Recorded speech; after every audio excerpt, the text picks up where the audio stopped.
Cette émission vous est présentée par Decathlon.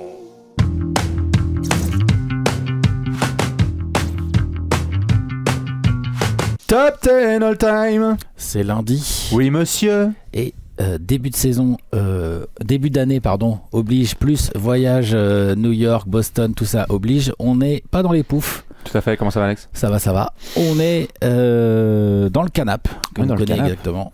Parce que forcément, on a des petits trucs logistiques, tout ça, de l'orga à gérer, bref. Eh ouais. Et avoir un ou deux top 10 en mode canap. Exactement. On espère que vous allez bien, que vous avez bien démarré l'année 2025. Alex a l'air de démarrer fort. On va se régaler aujourd'hui pour parler d'un petit sujet. Ouais, franchement, tranquille. Franchement, là, sujet calme. On s'est réveillé, on a choisi la violence. Ouais, voilà, c'est ça, exactement. Petit lundi pour démarrer le premier lundi de 2025. Voilà. On s'est 2025, dit, ça va. Ouais, voilà. On s'est dit, tiens, on va prendre un petit sujet tranquillou bilou. Vous avez changé Trash Talk. Mm. Et on va parler de contrats et des meilleurs contrats de NBA. On espère que vous allez Les bien meilleurs le lundi. Les meilleurs, bien sûr. Ouais, les meilleurs, Tout à fait ouais. meilleurs. Les meilleurs pires. Les meilleurs pires, tout à Ouais. fait. On espère que vous allez bien. Évidemment, le lundi reste le meilleur jour de la semaine et on est content de vous retrouver. Comme l'a dit Alex à l'instant, pourquoi on n'est pas dans les poufs habituels? Parce que demain, moi, je pars avec Ben de Trash Talker, 70 Gaillard et légendes de la commu pour une semaine de voyage entre New York et Boston. Donc, ce lundi et le prochain, on sera un peu anticipé, mais voilà. Ouais, vous allez voir la revanche Nick Thunder. Oh yeah.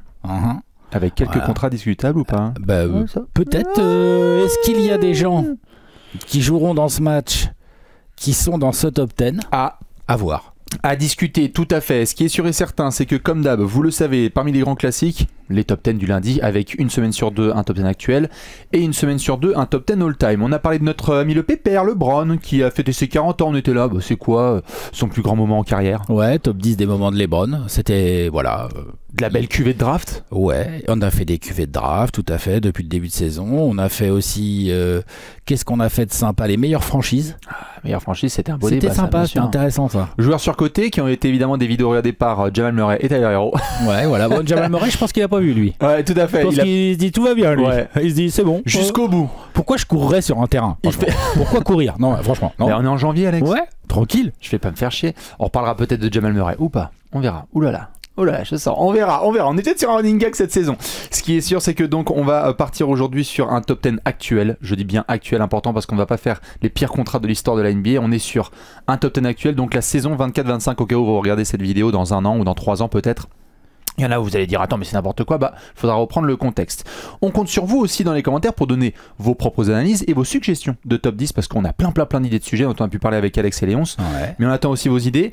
Alex, j'ai pas envie de perdre de temps avant de faire le petit point notamment sponsor et parler de nos poteaux de Decathlon. Juste disons les termes tout de suite, on doit faire un top 10 des pires contrats actuels.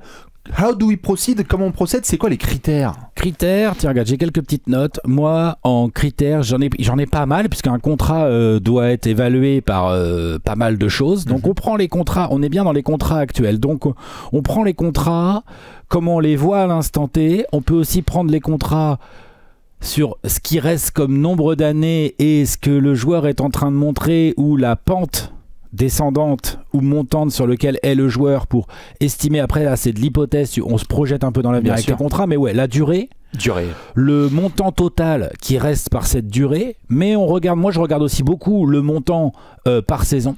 Bien sûr. Je regarde aussi pas mal l'âge du gars et l'âge qu'il aura quand il va toucher, parce qu'on a beaucoup de contrats qui augmentent d'année en année. Ah oui. Ah là je regarde le pourcentage du cap que ce contrat représente. Alors pour les gens qui n'ont pas forcément le pourcentage du cap, Alex, que veux-tu dire par là? Parce qu'il y en a C'est-à-dire qui que connaissent et d'autres découvrent. en NBA, il y a un salary cap, comme vous le savez, qui est un Tout ça. soft cap, très soft cap, Voilà. qu'on peut dépasser grâce à plein d'exceptions et tout, mais il y a quand même un salary cap. Après, il y a le first apron et le deuxième apron. Il y a des équipes qui payent de la taxe, tout ça. Mais donc, en gros, les très gros contrats, les plus gros contrats NBA aujourd'hui démarrent ou sont autour des 35% du cap. C'est ça. Donc tu Genre prends les tout ça. designated vétérans extension et tout ça, machin, les joueurs qui sont au max en gros, Exactement. sont dans les 35% du cap. Exemple, j'en sais rien, moi, Niko Jokic, il doit avoir 35% du cap. Je pense qu'il doit être peut-être à 30 d'ailleurs, puisqu'il n'a pas encore les 10 ans il de. est peut-être qu'à 30, lui. T'as des joueurs comme ça, Expansion. genre Karl Anthony Towns, c'est à 35% du cap. Voilà, est-ce qu'on parlera de lui dans ce top 10? On va voir. Je crois que Paul George doit pas en être loin non plus, pas il doit très être. loin, pas tout à fait à 35%, mais voilà, en gros, ça, je prends en compte, même si pas forcément le critère numéro 1, moi c'est vraiment durée, âge du type, montant total qui reste et je me sers aussi du passif que le gars a avec sa franchise, c'est-à-dire qu'il y a des mecs qui viennent de signer des extensions, et peut-être on va en parler parce qu'on les trouve bien pourraves. T'as des mecs qui sont en cours de contrat, et puis malheureusement pour eux, bah en fait, les résultats sont pas là, les perfs sont pas là, et en fait, il reste encore 3 ans. Bien et sûr, tu dis, putain, c'est quoi ce contrat? Des mecs tout le temps blessés aussi, qui jouent pas et qui ont un gros contrat, tu vois, ça. Il y a des mecs forts, mais voilà, je veux pas dire de nom pour l'instant, mais il y a des mecs forts qui sont plus qu'injury prone, c'est-à-dire qu'ils sont injury tout court. C'est ça. Ça, c'est embêtant, quoi. Il y a des noms très connus, et donc parfois, est-ce qu'on doit juste se défaire juste du nom et de ce que ça représente en termes de palmarès? Moi, j'ai un peu les deux. Et dans mon top 10. J'ai des mecs, j'ai des stars ou des quasi-stars ou qui sont, à mon sens, avec des contrats un peu compliqués. Ah, bien sûr. J'ai des mecs un peu plus middle, qui ont des contrats moins élevés, mais que c'est pas pour autant que c'est un bon contrat. Non, tout à fait. Alors, évidemment, pour ces histoires de cap, on pourra vous refaire plein de petites explications, mais pour juste résumer là ce dont Alex parlait, lorsque vous voyez des jeunes qui débarquent en NBA comme les Luka Doncic et Trae Young récemment, lorsqu'ils ont pris une première extension, c'est en fonction de ton niveau d'expérience en NBA. C'est depuis combien de temps tu es en NBA. Donc, plus vous êtes âgé, plus vous avez la possibilité de prendre de sous dans le cap. C'est pour ça qu'Alex parlait de 35, 30, 25%. C'est pour ça que vous voyez que des joueurs aujourd'hui qui viennent de prendre leur extension de contrat, comme Shai Gilgeous-Alexander, ne sont pas autant payés que d'autres comme Stephen Curry et compagnie, parce qu'ils n'ont pas autant d'années d'expérience en NBA. D'autres petits critères que moi j'ajoute par rapport à ce que tu as dit, bien évidemment, les options. Ah, est-ce que tout il est garanti, ou est-ce qu'il y a la possibilité de sortir du bordel? Et d'ailleurs, les options, et souvent, les options dans les deux sens. Dans les deux sens, c'est-à-dire qu'il y a des options où tout n'est pas garanti, comme tu viens de le dire, ou alors il y a des incentives en fonction de si tu réussis bien, si tu joues un certain nombre de matchs, si t'es blessé, pas blessé, qui, à mon sens, du coup, ça peut alléger ou alourdir. Hein. Ça peut alléger certains dossiers. Il y a certains dossiers où j'étais oui, le dossier est tout pourrave. Et après, je suis allé regarder les modalités exactes du contrat. J'ai fait bon. C'est pourrave, mais c'est peut-être pas podium. T'es en 8-9. C'est peut-être pas podium. T'es en 8-9, on verra si tu tiens ta place. Il y en a qui ont après les très très gros bonus. Donc là, c'est évidemment les garçons qui ont des super agents et qui ont mis dans un corner leur management. Là, c'est trade kicker, les bonus. Si tu me transfères, tu perds la moitié de ton salaire. Enfin voilà, c'est. Bon, la no trade clause, la no trade clause peut vite te faire grimper dans ce top 10. La no trade clause. Il y en a pas beaucoup. Non, il y en a pas beaucoup. Puis attention, voilà. On en reparlera peut-être dans une no trade clause qui est complicado quand même. On parlera peut-être de ce terme dans cette vidéo. Voilà à peu près ce qui est pris en considération. Et puis après, c'est aussi votre feeling et vos appréciations. C'est-à-dire, ah non, celui-là, je ne le sens pas du tout. Pas facile, évidemment, de faire ce type de vidéo. Je rappelle juste, moi, un message important, c'est que vous le savez, on est les trash talk, on est les premiers à devoir clasher. Je serais le premier à dire, comme on l'a dit depuis 10 ans en fait sur cette chaîne, que l'idée n'est pas de dire que des joueurs ne méritent pas leur salaire. L'idée est de dire par rapport à leur contribution ou ce qu'on projette, ils méritent pas leur salaire. On trouve qu'ils ne méritent pas autant. Mais tout à fait, non, mais ce que je veux dire par là, c'est que souvent, quand tu es entre médias et tu as envie de parler de salaire, ça commence à être touchy auprès de certains joueurs parce que tu te dis, oui. Bon, bah lui il mérite pas, lui il mérite, lui il truc. Bon, après, c'est aussi l'histoire d'agents et de joueurs, hein, parce que on n'en parle pas souvent, mais le joueur, c'est celui qui va toucher le contrat, mais ce sont des choses qui sont négociées avec l'agent et la franchise. Et puis il faut voir la situation. Moi, par exemple, je prends en compte, c'est pas le critère numéro 1, mais je prends en compte quand même la situation à l'époque dans laquelle était le joueur et la franchise quand le contrat s'est signé. Ouais.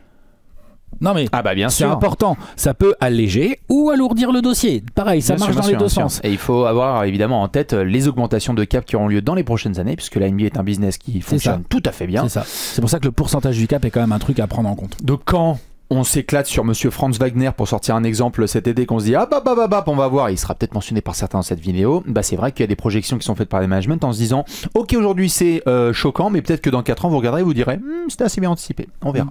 Plus ou moins. C'est vrai. Peut-être que Alex l'aura dans ses 10, on verra dans quelques minutes. On est bon sur les critères ? Ouais, je pense qu'on est pas mal, ouais. On va pouvoir faire un petit point sponsor. Vous le savez, évidemment, le lundi, nous sommes ensemble tous les lundis avec les poteaux de Decathlon. Alex porte la collection Lifestyle et Bibi ainsi. Pop. Avant de vous montrer tout ça, ouvrez votre agenda. Mesdames et messieurs, le 16 janvier, une semaine avant les matchs de la NBA à Paris. Alex, qu'est-ce qu'on va faire le 16 janvier ? On sera justement dans un magasin Decathlon, celui de Montreuil, pour dédicacer notre livre Équipe de France, qu'on n'a même pas là, si on l'a, il doit être dans le coin. Vous le connaissez, le livre bleu, tout ça. Et on sera dans le magasin magasin Decathlon de Montreuil. Donc c'est une opération conjointe avec nos partenaires du lundi, puisque eux, de leur côté, ils ont, qui est déjà sorti, mais qui sera en plein dedans, une collection Spurs limitée, une limited edition, comme on dit dans le jargon, que vous voyez ici à l'écran. Chaussures, sweat, qu'est-ce qu'il y a d'autre? Il y a du short? C'est surtout short, chaussures et sweat. Et vraiment pour le coup d'avoir pris les couleurs Fiesta, moi je suis bien kiffant, franchement c'est sympa. Franchement, je serais fan des Spurs, je pourrais regarder. La chaussure est sympa. C'est une basse, c'est la Fast 900, c'est l'un des modèles récents, le modèle le plus récent chez Decathlon. Et donc il y aura un petit décor Spurs Limited Edition.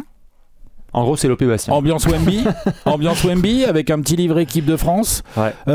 Ça sera normalement, on vous reconfirmera tout ça, mais ça sera de 17h à 19h, donc au magasin Decathlon de Montreuil, juste à la porte de Montreuil. C'est ça. On espère vous y voir nombreux. Bien évidemment, c'est un événement gratuit. Hein. C'est ça. Voilà. Faut venir et puis croiser les doigts pour pas qu'il y ait trop de gens devant vous dans la file. On fera notre mieux. Exactement. 17h-19h le 16 janvier. Tout à fait. Venez nous clasher. 17h-19h le 16 janvier. Restez connectés, mais on voulait vous le donner dans l'agenda. Et j'en vois certains qui sont en train de grogner. Vous inquiétez pas, il y a de la province qui arrive. On sera aussi. On était à Dijon il y a pas si longtemps. Et puis effectivement, c'est pas fini. Hein. En février, début février, soyez prêts. On va vous annoncer tout ça. Mais ouais, début février, on va partir un peu en balade. Si vous aimez la rosette et la Ligo, on pourra parler. Voilà. En tout cas, vous pouvez retrouver toute la collection de Decathlon et notamment celle-ci, Collector Spurs Limited Edition, dans le premier commentaire épinglé de cette vidéo. Decathlon, à fond la forme, comme on dit. Évidemment, on sera ensemble toute la saison le lundi. On est bon? Ouais, on est bon. Ouais. On a une tablette. On a une tablette! Ah ouais. Alors, on n'est pas dans les poufs, mais il y a des tablettes. Toutes neuves. Ouais. J'ai ramené des nouvelles tablettes en disant si on est ici ou si on est dans les poufs, quoi qu'il arrive, on a des belles tablettes avec des stylos qui devraient marcher. Voilà, je te laisse tester. Fais voir. Je sais pas, fais voir un peu. Là, on est vraiment en ASMR. Ça marche ou pas? Qu'est-ce que j'écris? J'espère. Numéro 1, Jane Suggs. Tu sais quoi? Exceptionnellement, hein, je vais écrire une mention honorable. Qu'est-ce que t'en penses? Vas-y, éclate-toi, je t'en prie. Ça écrit petit, dis donc. Il va falloir bien écrit petit. Enfin, fin. Oh la déception! Est-ce qu'on voit bien? Ouais, on voit Jamal bien. Murray. Ouais, je l'ai en mention. Oh là. Non. Vous le savez, l'objectivité est quelque chose qui me tient vraiment à cœur. Bien sûr. Autant je pense que le gars est quand même pas mal surcoté, autant j'ai pas réussi à rentrer son contrat dans les 10 pires. Il est en mention, j'ai pensé à lui très fort. Oui. Plusieurs raisons à ça. La première, c'est que cette année, pour l'instant, il est encore que dans son ancien contrat, où il gagne 35, 36 millions ou un truc comme ça. Là, c'est la dernière année. Là, son extension n'a pas encore kické.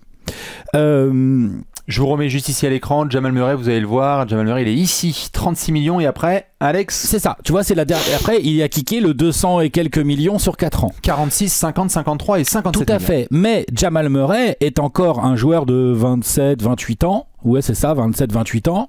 Et au moment où cette extension a été signée, il sortait d'un run de playoff absolument monumental. Donc moi, je trouve que l'extension que les Nuggets lui ont donnée est assez logique. Là, je suis déçu.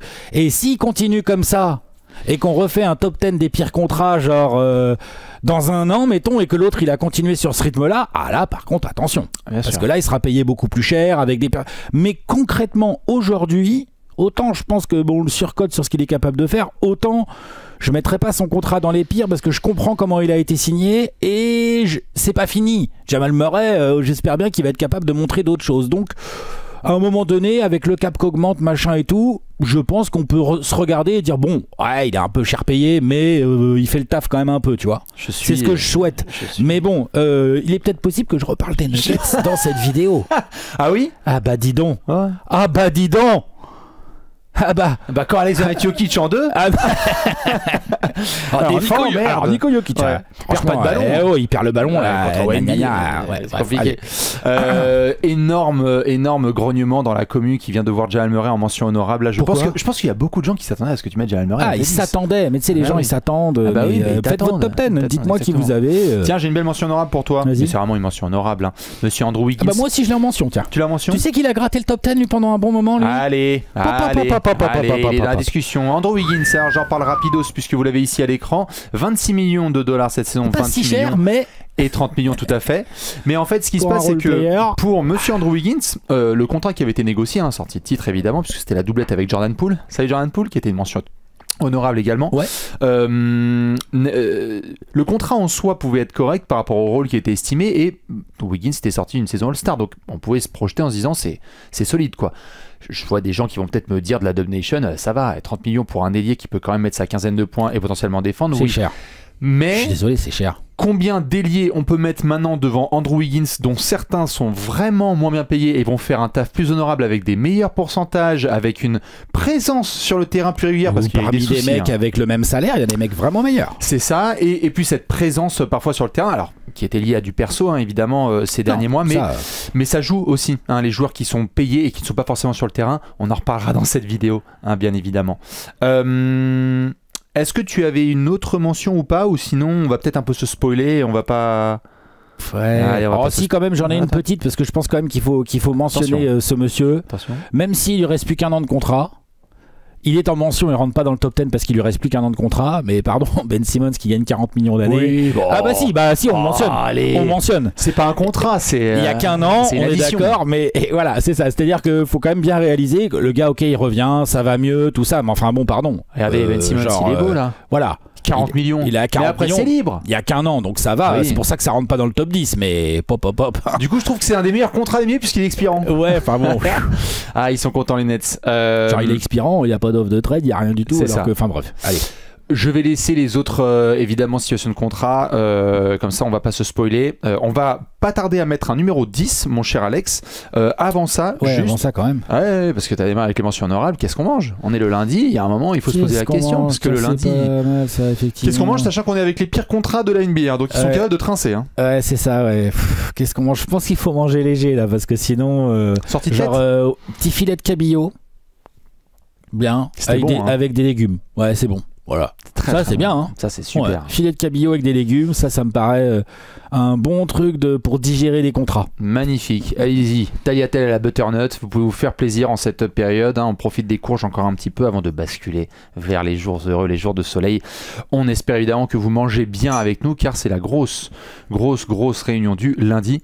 On commence avec un numéro 10 ? Ouais, on commence avec un numéro 10. Alors, moi j'ai faut- envie de débattre avec Il faut le 10. savoir que moi je me suis ouvert une petite page, après elle m'a aidé à me donner quelques idées sur Spotrac là, qui est un site où il y a tous les contrats, les détails, les machins.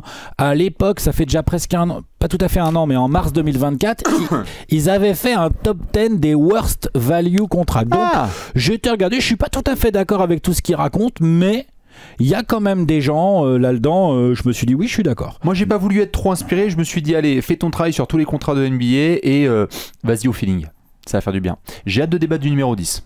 Allez. Alex, qui tu as mis ? Monsieur Zach LaVine, et j'ai mis moi Monsieur Rudy Gobert. Ok, ouais, je pensais que tu allais le mettre carrément même plus haut. Moi, il est en mention, moi. Rudy ? Moi, pas dans mes 10. Ok. Parle-nous de Monsieur Zach LaVine qui est dans mes 10, mais on en reparlera. Il est dans tes 10, ouais. Oui, Ok. Zach LaVine. Ouais, Zach LaVine, bah, alors du coup, en fait, moi, il était beaucoup plus haut au début, et puis il n'a cessé de descendre. Il n'a cessé de descendre parce que j'ai continué à mettre des mecs au-dessus, parce que finalement, par rapport à mes critères, donc là, il est en cours d'extension. Zach LaVine, il gagne, bouge pas, 43 millions et quelques cette année. Il en a encore 2 derrière. C'est ça, 46 et 49 en Et player option. ce qui me fait le mettre dans ce top 10 et ce qui me fait le mettre qu'en 10, en 10, c'est parce que là, il montre quand même, il fait un très bon début de saison, mine de rien, discret, parce qu'il est au bout, c'est tout, mais c'est intéressant ce qu'il fait comme début de saison.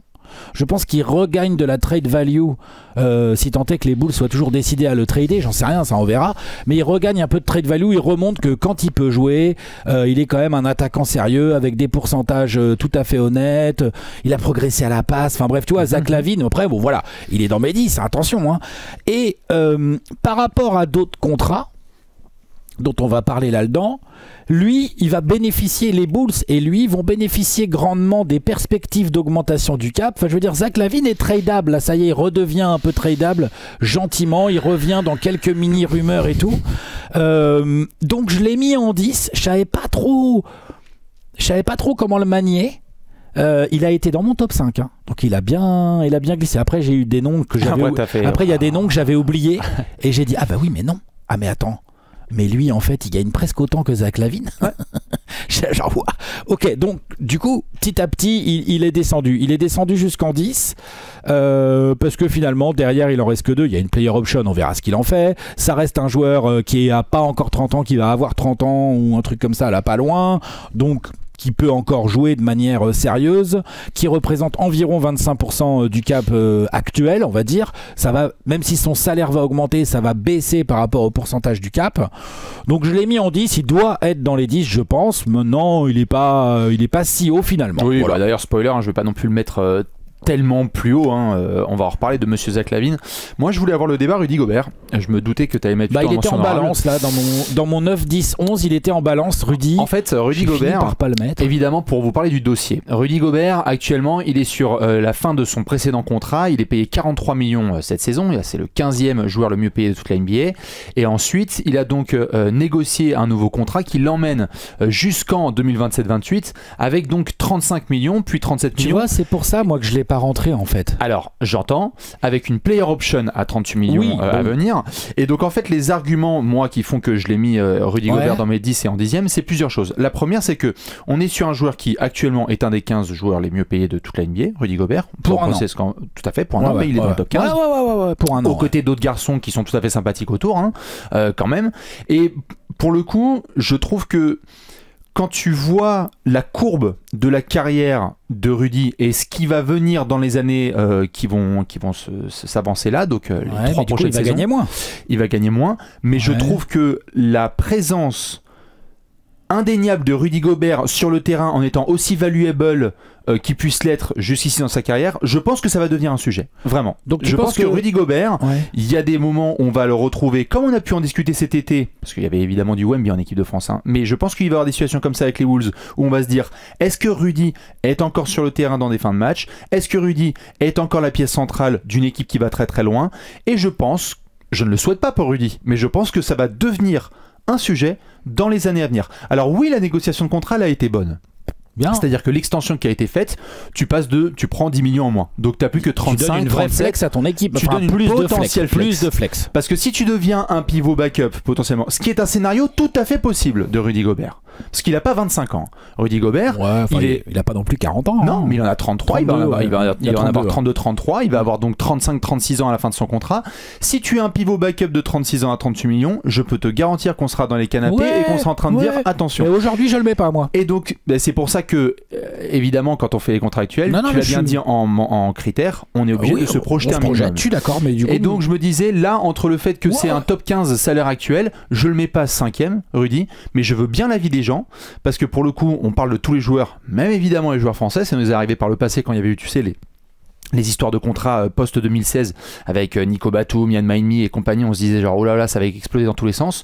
Moi je veux bien l'avis des gens sur l'histoire de Rudy Gobert, je sais que pour en avoir discuté avec certains, l'extension a été bien gérée, mais je préfère être fair. N'oublions pas que les discussions qu'on a eues ensemble au niveau communautaire ces dernières semaines, c'était est-ce qu'il va rester sur le parquet longtemps dans des situations de fin de match? Je veux le voir sur les prochaines années. Mais je suis d'accord, mais tu vois Minnesota qui fait un début de saison compliqué, enfin pas aussi bon que ce qu'ils ont montré l'année dernière et en play-off, c'est pas la défense qui est en cause, c'est une vraie réorganisation offensive où la perte de Towns et l'apport de Randle ne fonctionne pas, le Randle Edwards, on peut discuter de Finch et tout. Je suis pas sûr que, tu vois, par exemple, le fait que je trouve, pour avoir vu pas mal de matchs des Wolves là sur le début de saison, moi je trouve qu'ils sont bien contents d'avoir Rudy Gobert dans leur raquette. Ah mais on n'est pas en train de dire qui a le pire. Ça peut encore durer un moment comme ça. Je suis en train de dire, et tu l'as dit toi-même, ce n'est pas un top 10 actuel des pires contrats de cette saison. C'est des pires contrats de cette saison et comment on se projette. Oui, non, bien sûr. Mais même en projetant, quand je vois Rudy Gobert qui est là, je me dis bon, ok, il se retrouve face à d'autres garçons qui sont un peu moins bien payés et la question se pose donc. Évidemment, vous me dites ce que vous en pensez par rapport au dossier Rudy Gobert. Est-ce qu'on passerait pas en place numéro 9 ? Allez, vas-y. Qu'est-ce que j'ai moi déjà ? Ah oui. Qui j'ai en place 9 ? Oui.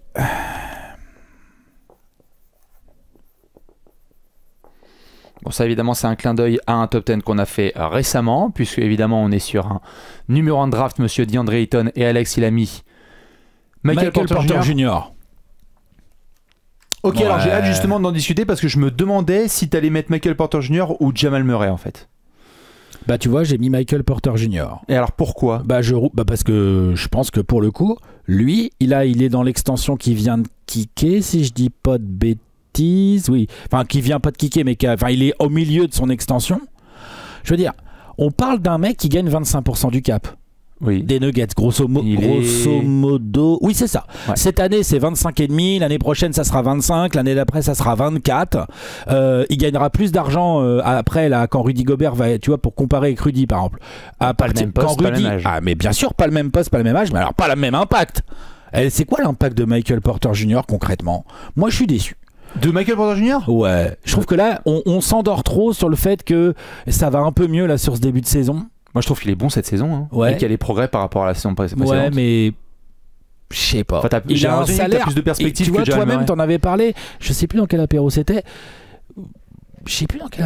Où t'avais dit putain, ça serait quand même temps qu'il joue un peu comme un All-Star. Il joue comme un All-Star pour toi, Michael Porter Jr. Parce qu'il a le salaire d'un All-Star. Oui, tout à fait. Grosso merdo, quoi. Je suis d'accord. Je me demandais juste pourquoi du coup c'était Michael Porter Jr. plutôt que Jamal Murray. Parce qu'il y en a un qui est mieux payé que l'autre et qui ne joue pas non plus Michael comme un Porter All-Star. Jr. n'avait rien prouvé de vraiment lourd quand il a été signé.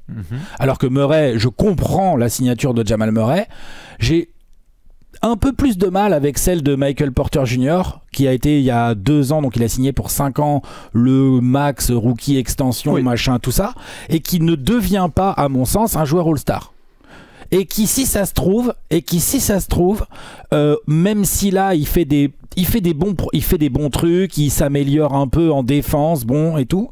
Il rentre des tirs, donc tant mieux. Il fait une meilleure saison que Jamal Le Murray. poste 4 lui va mieux que le poste 3. C'est-à-dire que lui, concrètement, il y a un truc tactique aussi. Je veux bien voir comment il va se comporter quand Aaron Gordon, parce que là, au moment où on fait cette vidéo, Aaron Gordon n'a pas encore repris avec. Enfin, il est blessé. Donc, ça, il y a un vrai sujet tactique pour McMahon. D'ailleurs, McMahon, peut-être qu'il va dire bah non, Michael Porter Jr., faut qu'il reste poste 4 et tout. Moi, je suis d'accord. Je pense que ça lui va mieux et tout, machin. Mais si ça se trouve, on va arriver avec des Nuggets en playoff. Et en fait, Michael Porter Jr., c'est même pas l'option numéro 3 de l'équipe, quoi. Tu vois. Alors j'entends. Si ça se trouve, tu vois. Ça se trouve, en fait, Westbrook, Murray et évidemment Jokic, c'est devant lui, tu vois, en termes d'utilisation et d'impact pendant un run de playoff d'une équipe qui vise quand même assez loin. Donc ça me fait chier qu'il ait 25% du cap. Je pense que c'est vraiment pas un bon contrat et qui d'ailleurs, quand il y a des rumeurs et tout, il y a pas non plus full pour dire oh Michael Porter Jr. ça nous intéresse, tu vois. Il y a pas full. Non, pour le moment j'entends. Après j'avoue que c'est un contrat qui est pire contrat que celui de Murray. Pour moi. Ah, alors justement, moi, ce qui sépare l'un de l'autre, j'avoue, c'est que j'avais l'impression et le sentiment que cette saison, Porter Jr. fait une bonne saison et qu'il y a des progrès. Ouais. Et que pour le coup, pas non plus, s'il y en a mais s'il y a un des deux joueurs, je trouve, qui est transférable, c'est Michael Porter Jr. Je pense que tu auras nettement moins de difficultés, parce que ça rentre aussi dans les critères des contrats. C'est de quel contrat, si ça va pas, tu peux te débarrasser plus facilement. Je pense que c'est plus facile de se débarrasser de Michael Porter Jr. que de Jamal Murray. Vraiment, sincèrement. Là, à l'instant T, peut-être. Et même dans 2 ans. Hein, parce on ne sait pas. Là, pour le coup, mais dans 2 ans, en fait, il y en a un qui va être sur sa fin de contrat et l'autre, ça a kické pour monter jusqu'à ta vie Jamal Murray. Mais si ça se trouve, Murray va te faire un run de playoff façon 2023, quoi. Tu vois. Tout à fait. Ah bah, je lui souhaite. Hein. Je lui souhaite. Il est pour le moment, 35e meilleur contrat de NBA Michael Porter Jr. sur cette saison. Et puis, il va monter un peu. C'est ça. Parce que évidemment, il y a des mecs comme Rudy qui vont passer derrière lui. Il y a d'autres gars comme ça qui peuvent, tu vois. Mais aujourd'hui, après c'est aujourd'hui, hein, parce que là je vois ton tableau. Genre Michael Porter Jr. il gagne le même argent que Shai Gilgeous-Alexander. Ça pour le coup. On peut le dire à cet instant précis, parce qu'ils sont côte à côte. Hein, les gens voient pas le tableau là. Non, mais je peux ils montrer. sont côte à côte. Mais c'est parce que Shai Gilgeous, ça va changer bientôt. Hein. Il y aura une petite extension qui va tomber. Et à mon avis, ça sera plus cher. Tout à fait. Ils ont pour autant le même sous-gagné parce que, comme je l'ai dit en intro de vidéo, ce sont les mêmes garçons de la draft 2018 même génération, qui ont pris le max contract. Et d'ailleurs, il y en a un qui est champion NBA et l'autre qui ne l'est pas. Ça veut pas dire qu'il y en a un qui est meilleur que l'autre. Ça veut dire que non, ça veut pas dire ça. Non, mais ça veut dire que l'extension qui a été posée par les Nuggets, c'était aussi mon gars, t'es le 4e meilleur joueur d'une équipe qui allait chercher une bagouze historique. Donc c'est juste pour remettre le contexte. Hein. Mais je comprends le scepticisme. Ce contrat. Je pose la question aux gens, contrat de Jamal Murray ou contrat de Monsieur Michael Porter Jr. Moi je voulais juste faire une petite dédicace évidemment à DeAndre Ayton. Ouais, j'ai pensé à lui aussi. Je l'ai pas dans mes 10. Pour une raison qui est simple, je l'ai évidemment là DeAndre Ayton. Peut-être que j'ai quelqu'un de Portland par contre. Ah ok. Ah oui. DeAndre Ayton, 34 millions cette saison, 35 millions 500 000. Alors, la bonne nouvelle pour Portland, c'est que c'est court. C'est que c'est pour ça que je le rentre pas. Et je comprends. Par contre, je peux te dire qu'entre maintenant, production à venir, l'intérêt dans le plan futur des Blazers et la capacité à pouvoir le trader, c'est-à-dire que là pour refourguer la salade, fais attention. Bah, vu qu'il est finissant, tu vas peut-être pouvoir t'en sortir, mais je suis d'accord avec toi, Mais ça sera probablement Portland qui devra attacher des pics pour pouvoir se débarrasser de Ayton plutôt qu'autre chose. Ou alors tu devras le dumper dans une équipe qui veut. Enfin, tu vois, genre. Non, mais c'est sûr. Mais c'est sûr. D'ailleurs, à l'époque, tu te rappelles, parce que ce contrat là que Ayton est en train de finir, c'est un contrat que les Suns lui ont donné, que les Suns n'avaient pas envie de lui donner, qu'ils lui ont donné sous la pression de l'offre des Pacers qu'ils ont matché. Mais tu te rappelles, les Suns à l'époque, ils avaient pas tellement envie. Et honnêtement, tu te rappelles, moi j'étais là, genre putain, fait chier de donner ce contrat là à Ayton. Donc de le matcher, on y est, on en avait parlé, on y est. Je suis d'accord. Le truc, c'est que comme il en reste pas tant que ça et que les Blazers sont pas dans une phase où ils ont de la grosse ambition, machin, tu vois ce que je veux dire, c'est pas comme si Ayton était dans une équipe ultra ambitieuse, parce que putain, ça les bloque en fait au poste de pivot, tu vois. Genre il serait encore au Suns avec ce contrat là, mais je serais dégoûté. C'est normal, je comprends. Mais après je mets juste 9ème parce que là bon courage pour, et j'avoue que je pense qu'à Portland, s'ils pouvaient dépenser 35 millions bien différemment, ils le feraient. Et d'ailleurs on reparlera peut-être de Portland juste après. On va entrer en place numéro 8. En place numéro 8, qu'est-ce que j'ai moi en place numéro 8 ? Ah oui. Bon, alors lui, je savais pas trop comment le caser. C'est pas facile à caser. Pas facile à caser, mon gros. Mais je l'ai casé quand même. Qui tu as casé, Alex, en 8 ? Karl Anthony Towns. Karl Anthony Towns, et moi j'ai mis monsieur Zach LaVine dont tu as bien parlé en 10. Alors, monsieur Karl Anthony Towns, Alex. En 8. Moi j'en ai parlé en 10. Oui, pardon. Karl Anthony Towns, parle-nous de 4. Je me permets tout de suite, il n'est pas rentré dans mes 10, monsieur Karl Anthony Towns. Moi il est dedans quand même. Il est 8, mais il est dedans. Il y a trop de trucs. Parce qu'en fait, ce qui je pense, nous modifie notre jugement, c'est que le mec fait un début de saison magnifique. Magnifique début de saison, rien à dire. Il va être All-Star.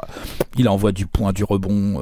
Il est mieux entouré, je pense. Enfin, mieux dans le sens de manière plus équilibrée pour lui. On en a parlé récemment dans une vidéo qu'on a faite là, le dernier apéro là, où on a parlé un peu des Knicks et tout. On en a parlé. Il n'empêche que malgré ça, je veux dire, c'est le combienième joueur le mieux payé. C'est le 8e joueur le mieux payé. Voilà, il est top 10 des joueurs les mieux payés de la ligue. Ouais. Bon, ça m'embête. Deuxièmement, il a 35% du cap, grosso modo, lui des Knicks. Ça m'embête un petit peu aussi. Il en reste 3, je veux dire, il va être payé plus de 60 millions. Il en reste 4, il en reste 3 derrière cette saison 2024-25. Plus player option en 27-28 à 61. Ouais, c'est une player option à 61 millions, mais bon, il va peut-être pas la prendre, on sait pas, mais bon, voilà, c'est prévu. Il y a au cas où tu le trades, il y a 10% de trade kicker, de trade bonus là. Du coup, c'est un vrai sujet et tout. Juste petite parenthèse, pendant que tu fais l'explication, n'en voulez pas aux Knicks notamment, c'est un contrat qui date de l'époque Timberwolves. Non, c'est pas les Knicks qui l'ont donné, ce sont les Wolves qui l'ont donné. Les Knicks ont accepté de trader pour ce contrat qu'ils connaissaient parfaitement.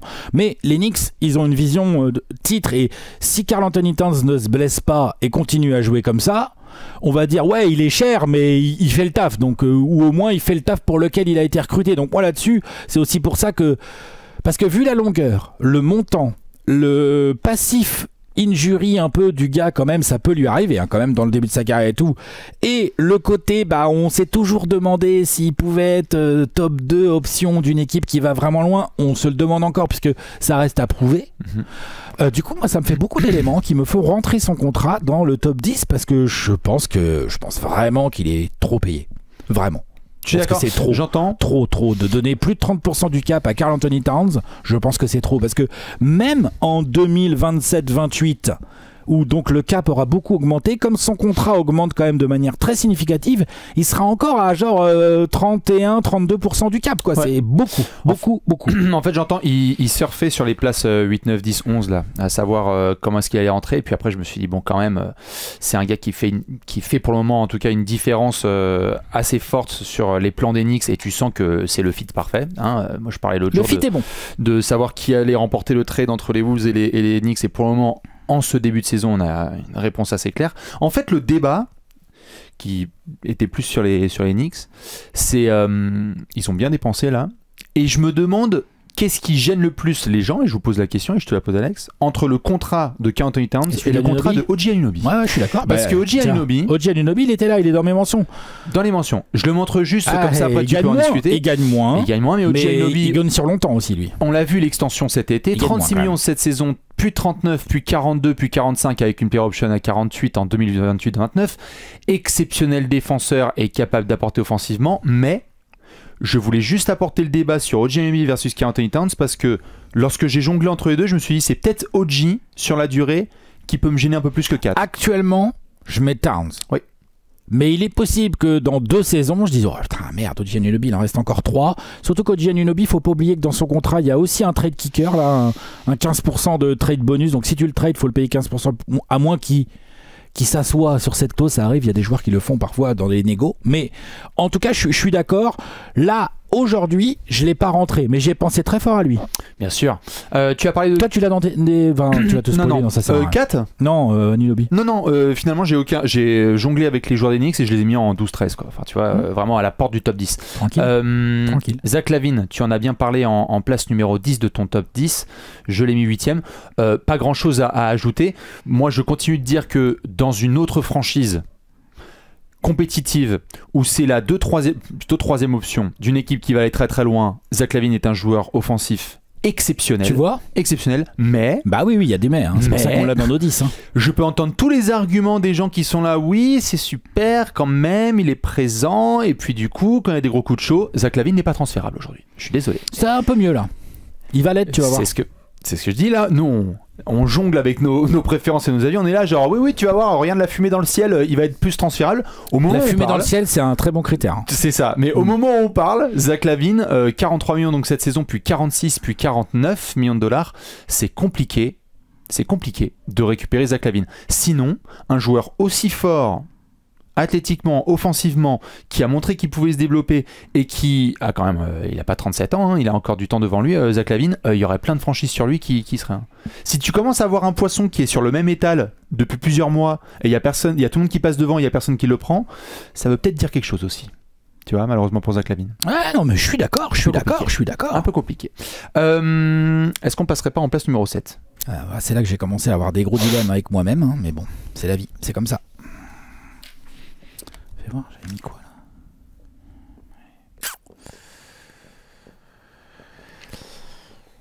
là ? Ouais. Place numéro 7. Alexinator. Qu'est-ce que tu as mis ? Jeremy Grant. Ah bah tiens, c'est marrant ça. Le numéro 7, on est ensemble sur Jeremy Grant pour le plus grand plaisir des fans des Blazers. Il faut pas l'oublier le Jeremy, attention. Tu sais que moi à un moment donné, il était dans mes 5. Hein. Non. Si, à un moment. Dis donc, alors là, dans le profil, de mec qui stade dans le vide.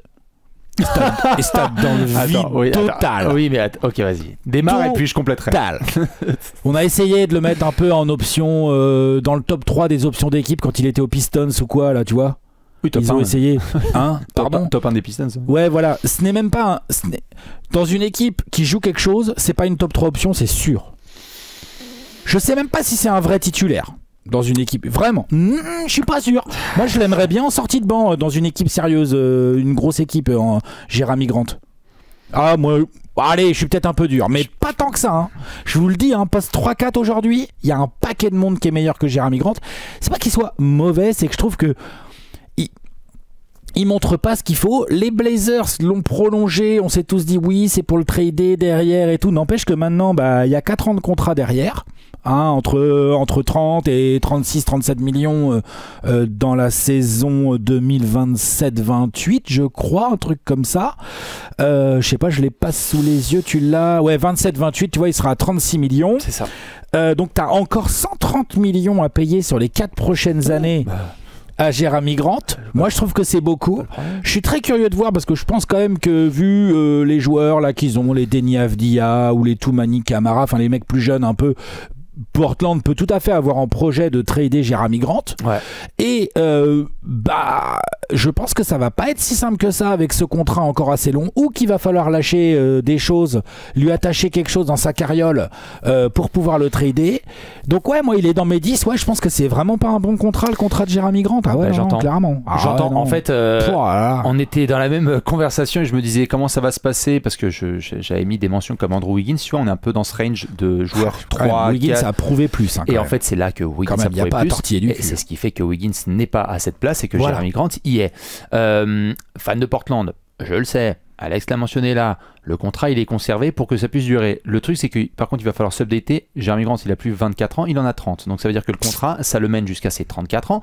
Sur un profil qui peut être intéressant, c'est de forward qui peut dans une bonne équipe intéresser des contenders. Je pense que Portland sur la durée pourra le transférer. Moi ce qui m'a fait chier c'est que un des arguments là dont on n'a pas trop parlé sur les contrats actuels, c'est si tu as un joueur sur un contrat, mais qu'il commence à avoir des embouteillages sur le même poste, comment tu fais? C'est-à-dire que tu as quand même récupéré Deni Avdija là récemment, côté Blazers, que tu as aussi envie de développer. Donc en fait, Toumani Camara qui bricole.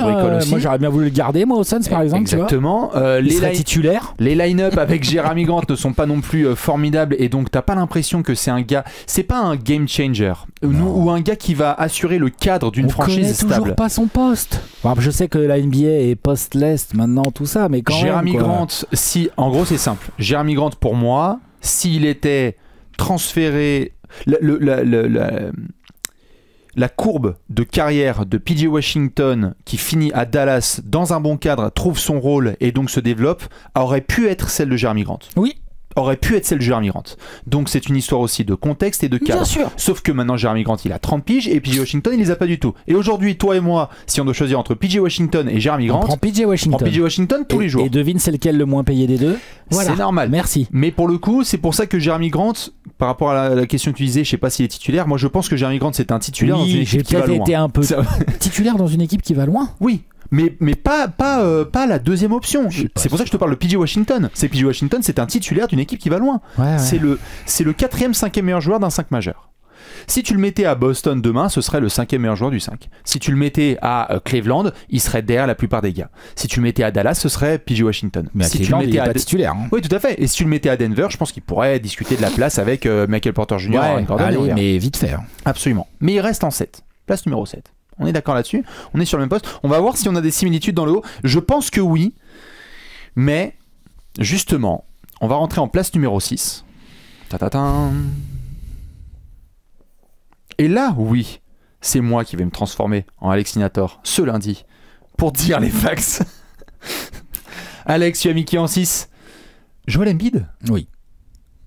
Oui, Joel Embiid, attention, son contrat, les gars. Faut faire attention au contrat de Joel Embiid. Mais c'est un des 6 pires contrats de la NBA aujourd'hui? C'est dans les 10. Ah, ok. Ouais. Je m'y attendais pas. Bonjour à tous. Vas-y, j'ai trop hâte d'explications. Du coup, il y a Jamal Murray qui est là. Ah oui, toi, Jamal Murray, tu l'as mis comme ça, si haut. Oui. Oui, Jamal Murray, oui. Moi, je veux bien la vie des gens. C'est vrai que j'avais oublié. Tu l'as mis comme ça. Oui, donc t'as réfléchi à le mettre dans le top 5, quoi, Jamal Murray. Quoi. Ah oui, Ok. parce que j'entends sur Michael Porter Jr., je fais très vite sur Jamal Murray, t'en as suffisamment parlé dans tous les lundis. Mais Jamal Murray, attention, j'entends sur Michael Porter Jr., oulala, Jamal Murray, juste à l'heure actuelle, s'il se retrouve à ne pas être en hauteur de sainteté à Denver, comment tu le transfères? Déjà, le truc, il est intransférable. Là, en l'état. Je suis désolé. Hein. Tu peux même pas te baser sur ce qui s'est passé dans les playoffs il y a 2 ans. On entend très bien, mais là, pour le moment, t'étais le premier encore à gueuler sur lui parce que les replis défensifs et les efforts ne sont pas là. T'as même éventuellement des interrogations physiques. C'est-à-dire que Michael Porter Jr., tu vois, qui a eu des soucis au dos en début de carrière, c'est bien, tu vas devenir la cible des fans des Nuggets à ma place. Ça me convient. Ah bah franchement, sur Denver, venez, discutons les fans des Nuggets parce que pour le coup, Michael Porter Jr., je trouve qu'il a fait des beaux prouesses cette saison et que Jamal Murray, on a dit, vas-y, on voulait du vrai level All-Star, on voulait une vraie régularité. Le nombre de matchs où on voit que en fait ce n'est pas du tout un des 5 meilleurs joueurs sur le parquet, il y en a beaucoup trop, donc on est encore là sur la supposition, allez, on va arriver en avril et Jamal Murray ça va être fort. Ouais, enfin, ça se passe comment s'il fait pas des bêtes de playoff? Et des bêtes de playoff, faudra que ça aille quand même jusqu'à la bagouze, le frérot, parce que s'il est payé jusqu'à combien du coup Jamal Murray, on avait dit tout à l'heure, pif pafouf. Ouais, ça monte à 40. Elle est où? Elle est là. À 46, 50, 53 et 57 millions pour un joueur qui du coup va être... il va être quoi? Il va être étiqueté... Il va avoir 25% du cap. Oui, bien sûr, mais... Non mais... C'est ça, je veux dire, c'est important. Je ne pense pas qu'il va être transférable du tout là prochainement. C'est possible. Et qu'il n'est toujours pas au niveau All-Star. Et qu'on n'est toujours pas sur des Nuggets qui sont clairement avec Jokic et Murray très forts. Et moi, ouais, Jamal Murray, oui, je pense que je l'ai mis direct parce que je voudrais qu'il ferme ma gueule, la tienne et toutes nos gueules là en étant performant. Il continue à décevoir. Et c'était pareil avec le Canada cet été. Et je me demande comment ça va être par la suite. On s'est touché, nous, en voyant Canada en disant, ah, il y a Shai Gilgeous-Alexander et Jamal Murray. Ridicule. Franchement, je te le dis, je ne le souhaite pas. Il existe un scénario dans lequel Jamal Murray, physiquement. Putain, on fait du tabassage de Jamal Murray depuis le début de saison. Malheureusement, il le demande. Et je souhaite vraiment qu'il nous tabasse et qu'il nous ferme nos gueules sur les prochains playoffs et même sur la fin de la saison. Mais je le dis, il existe un scénario dans lequel, sous 2 ans, Jamal Murray, physiquement au niveau des cannes, on n'y est pas. On n'y est pas, et alors à ce moment-là, tu commences à avoir des meneurs qui sont plus rapides, plus mobiles, latéraux, et tu vas te dire, genre, mais attends, c'est quoi cette affaire ? J'entends ce que tu dis, mais on a aussi des cas où il n'a pas encore 30 ans, et en fait, physiquement, ça va revenir. Faut pas exagérer. Moi, je l'enterre pas déjà. Et alors, Embiid ? Ah bah oui. Bien sûr. Mais c'est un des pires, mais oui, c'est pas contre le joueur, c'est pas contre son niveau réel quand il est là. Parce qu'il était le problème, c'est quand il est là, oui, d'accord, mais tu gagnes rien. Ou pas grand chose, on va dire, mais avec Joel Embiid en leader de ton attaque et de ta défense, parce que c'est c'est un MVP de toute façon, je vais pas commencer à dire que le mec est pas bon, c'est pas le sujet, là on parle de contrat. La longueur qui reste à Joel Embiid, le pognon que ça coûte, parce que là ça coûte 35% du cap jusqu'en 2029. Voilà. Joel Embiid il a déjà 30 ans là, ou ouais c'est ça, il a 30 ans, non, un truc comme ça, où il va avoir jusqu'à 35 ans quoi, là. Ouais. Okay, il a 30 ans je crois Joel. Non, Joël il a 30 ans, ouais. Ouais, bientôt 31, t'as vu, ouais. En mars. Ok. Tout à fait. On a des vrais doutes. Tu parlais du physique de Jamal Murray. Bon, bah là, on a des vrais doutes sur le physique du gars. Depuis le début. Et puis, bah, il y a les blessures au mauvais moment. J'ai envie de dire tous les ans. Oui. Tous les ans, il se blesse au mauvais moment. Là, en plus, début de saison très compliqué et tout. Bon, il revient quand il est sur le terrain, ça c'est sûr. Il peut te tabasser, il peut te foutre des 35-12 à n'importe quelle équipe. On a bien compris, le mec est hyper fort techniquement. Physiquement, c'est un physique hyper imposant, mais physiquement, c'est aussi un physique hyper fragile. Et donc, avoir un contrat aussi long, avoir construit ta franchise autour de Joel Embiid qui vieillit, peut-être que à la place des Sixers, j'aurais certainement fait la même chose. Attention, moi je suis pas... Voilà, j'aurais certainement fait la même chose. Le seul truc qui me le fait pas le mettre dans le top 5, tu sais ce que c'est ? C'est qu'il y a quand même des clauses. Il y a des clauses qui font qu'il faut qu'il joue, tu sais, il y a des incentives, un certain nombre de matchs. Du coup, il rentre pas dans le top 5 parce que du coup j'ai d'autres gars à mettre dans mon top 5. Mais ouais, bien sûr, c'est pas un bon contrat, c'est un contrat qui pue. La longueur, le tarif, ça pue parce que ça peut vite devenir triste en mode c'est con, il a encore joué que 44 matchs cette saison et en avril il était pas à 100% et puis ils sont tombés sur les Knicks et puis voilà quoi. Tu vois ? En fait, j'entends. Et puis Porzingis lui a fait la chanson. Enfin, chier quoi. Non, et je rappelle quand même les chiffres. Les chiffres sont chauds. Hein. Le mec gagne. Bon, cette année, il gagne 51. L'année prochaine, 55 millions. C'est grosso modo 35% du cap. Hein. Ça, là, c'est le max, quoi. Et ça continue à 35% du cap. C'est-à-dire que le cap va bien monter, mais il va passer à 59, 64, puis 69 millions la saison. Il est en player option à 35 ans. En fait, j'entends. C'est beaucoup. Oui, non, mais bien sûr. C'est beaucoup et c'est, je pense, trop. Et ça me fait mal au cœur de mettre un joueur aussi fort, mais je pense que son contrat va jouer, entre guillemets, contre lui et contre les Sixers. Alors, j'entends. Le seul truc qui fait que je peux pas le mettre ni dans le top 10 ni dans le top 6, c'est que oui, sur le quand il est pas là, il est pas là. Ça efface bien ça. T'as vu, c'est pas mal. Hein. Quand il est pas là, il est pas là. Voilà, c'est comme ça. Abonnez-vous. Je te confirme. Abonnez-vous, mettez un pouce. Mais par contre, c'est le seul mec de ce classement où là, par contre, quand il est là, c'est un des 5 meilleurs joueurs de la planète. Oui. Joel Embiid, quand il est là, mon gars, on peut parler de 2030, 2029, 2000, etc. Joel Embiid, quand il est présent sur le parquet, ça date pas d'hier, ça date pas de demain. C'est un MVP il y a 1 an et demi et j'entends. Hein. Je comprends. Et je suis le premier à hate moi, sur Joel Embiid. C'est l'argument que tu viens de dire, c'est un très bon argument, mais c'est l'argument qui me fait pas le mettre dans le top 5. Le contrat, il est chaud. Le fait que il est trop fort quoi. Quand il joue, il est trop fort. Ah oui, c'est pour ça que je pouvais pas le mettre dans les 10. C'est qu'en fait, la plupart des gars là, je trouve qu'ils ont été surpayés par rapport à leur prod. Mais en fait, quand Embiid joue vraiment surpayé par rapport à sa prod, parce que le problème c'est qu'il produit pas assez souvent. En termes de fréquence, mais quand il est sur les matchs, quand il est présent sur le parquet, je trouve que des deux côtés du terrain, il y a quand même un truc assez stable. Mais je veux bien l'avis des gens justement sur Philly. Ça veut donc dire que j'ai très hâte. Parce que, si j'en crois ta tablette, et j'espère, ça veut dire que tu as 2 des pires contrats d'NBA qui sont à Philly. Oui. Oui, voilà, on est d'accord. Hein. Bien sûr. On va rentrer dans le top 5. Évidemment. Salut Daryl Morey. On est bien là. Évidemment. Mais oui. On est bien là. Oui. Place numéro 5. Comment je suis moi mon 5e? C'est le bazar dans mes notes. Ah oui, c'est ça. 5e. Ok. Alex, tu nous as mis... Zion. J'ai mis Chris Middleton en 5. Je l'ai dans mes 10. Chris Middleton, je veux dire. T'as Zion, toi? Oui. Ah. J'aime bien le... Oui, bien sûr. Ouais, tu te fous de ma gueule. Alors, je parle rapidement de monsieur Chris Middleton, tu peux. qui se retrouve dans une belle situation. Alex nous en reparlera après. Non, moi mais aussi, enfin, je ferai un joli middle. On peut en parler ensemble. Où est-ce que je vais le trouver, Chris Middleton? Combien je l'ai mis, moi, Chris Middleton? Je l'ai pas mis 4e. Si, je l'ai 4e, Chris Middleton. Donc tu vois, bon, j'en parle un peu. Si tu veux. Ah bah non. Attends, non, on va mix and match. J'essaie juste de voir. Est-ce que tu peux donner non, oui, non, voilà, il gagne pas tant que ça. Non, c'est pas si gros. C'est pas ça le problème. Alors, c'est pas ça le problème. Chris Middleton. Ouais. 48e contrat de la NBA cette saison, 31 millions de dollars. Je vois peut-être des fans des Bucks qui vont se dire quoi, comment ça? Alors, Alex aussi va nous en reparler par la suite, mais donc 31 millions de dollars un peu plus cette saison, 34 millions de dollars sur une player option, donc pour malheureusement un role player, ça fait cher, quoi. Pour un joueur qui évidemment historiquement dans l'histoire des Bucks a permis d'être le 2e meilleur joueur d'une équipe titrée, donc on était en 2021. Ça c'était le passé, c'est bientôt il y a 5 ans. Ouais. Exactement. Et donc malheureusement Chris Middleton, quand on regarde les stats, sur les 3 dernières saisons, il y a 33 matchs, 55 matchs, et là pour le moment on est à 11 matchs joués. Et puis, donc quand il joue, c'est pas kiff-kiff. C'est-à-dire qu'on a vu des trucs comme par exemple en playoff où il avait eu des coups de chaud contre Indiana la saison dernière, où Chris Middleton il peut produire. Mais là où moi ça me fait d'autant plus mal, c'est que les contrats, on essaye de les prendre aussi dans le contexte de leur franchise. Et aujourd'hui, les Bucks, ils ont un boulet au pied. C'est un boulet là qui leur est attaché au pied, le contrat de Chris Middleton. Parce que, il est intransférable. Tu ne peux pas là le dump. Tu peux pas t'en défaire déjà parce que historiquement par rapport à Giannis et certains gars du groupe, évidemment il est hyper important, mais en plus parce que qui va vouloir la salade? Si tu veux refourguer la salade, il faudra évidemment devoir attacher des choses. Deuxièmement, on a vu que quand il y avait un garçon comme André Jackson qui entrait dans le 5, c'est pas tout mal cette affaire.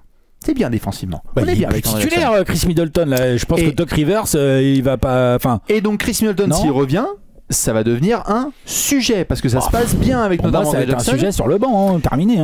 Et je donc, vois pas du tout. Enfin après. Et donc tu es un joueur de banc avec une player option à 34 millions. Je suis d'accord. Il est dans.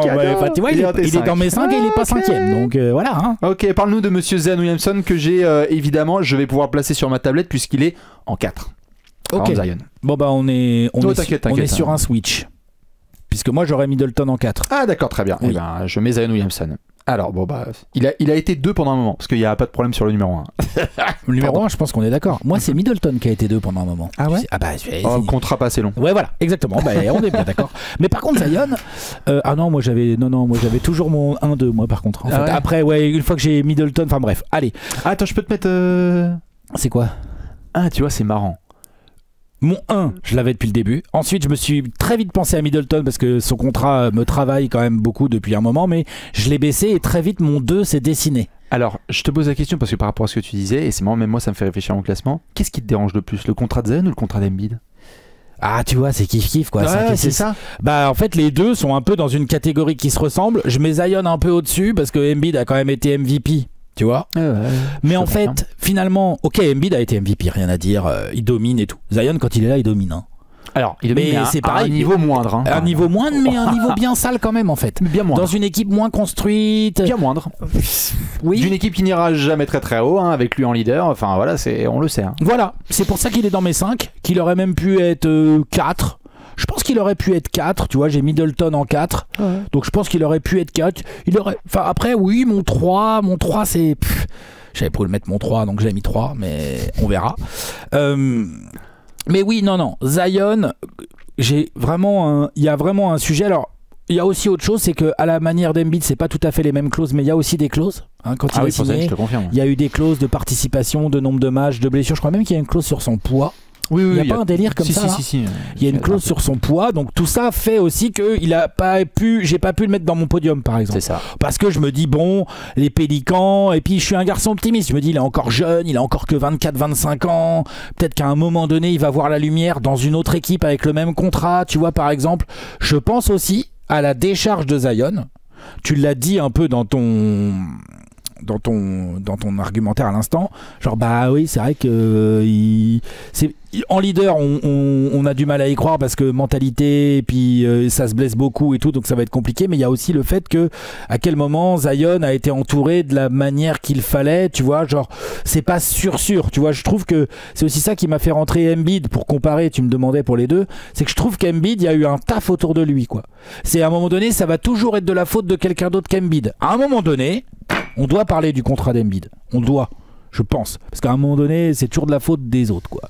Donc, c'est aussi le contrat qui lui a été filé, qui, à mon avis, bah, t'avais pas le choix, t'as mis des clauses, mais bon, voilà. Donc, Zion, on est dans un cas qui peut ressembler, mais avec les clauses de nombre de matchs, de blessures, de poids, de compagnie et tout. Mais il est qu'à 25% du cap.